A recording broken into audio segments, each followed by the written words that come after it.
এই মুহূর্তে আপনারা মোবাইলের স্ক্রিনের মাধ্যমে ছোট একটা ভিডিও ক্লিপস আপনারা দেখতে পাইতরা। এই ভিডিওর মাধ্যমে আপনারা ও জিনিসখানাই দেখতরা একটা সুগ্রির গলাত স্যান্ডেলর মালা দেওয়া।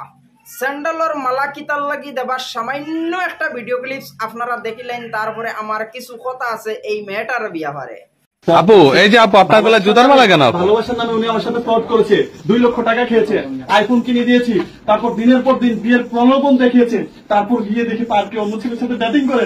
ভাবছিলাম যেভাবে আপনারা ভিডিওটা দেখতে পারছেন অথচ বুঝতে পারছেন, এই ভিডিওটা দেখার পরে তো আপনারা এই জিনিসখানে বুঝতে পারছেন। প্রথমে একটা ভুয়ার লগে তাই লাইন মারতো, এই ভুয়ার লগে লাইন মারা থাকা সত্ত্বেও আর একটা ভুয়ার লগে তাই লাইন লাগাইছে। আর এই ভুয়াটায় যেন স্যান্ডেলর মালা তাইর গলাত দিছে, এই ভুয়াটায় অনেক টাকা পয়সা খরচি লাইছে এই মেয়েটার তলে। পরবর্তী এই ছেলেটার ফোন তাই উঠাইনার ফোন না উঠানির কারণে এই ছেলেটায় একটা চ্যানেল লাগানির চেষ্টা করছে যেন এই মেয়েটাই আমার ফোনটা খানে উঠায় না। পরবর্তী একটা পার্কর মাঝে গিয়া পায় আর একটা ছেলের লগে তাই ভালোবাসা করদি, তখন এই ছেলেটায় দরিয়া স্যান্ডেলর মালা গলাত দিছে। তো ভাই আইন লাইন টাইন মারতে একটা হিসাব করি মারিও, একটা ফুড়িয়ে কয়েকটা পয়েন্টর লগে লাইন মারার সম্ভাবনা থাকতে পারে।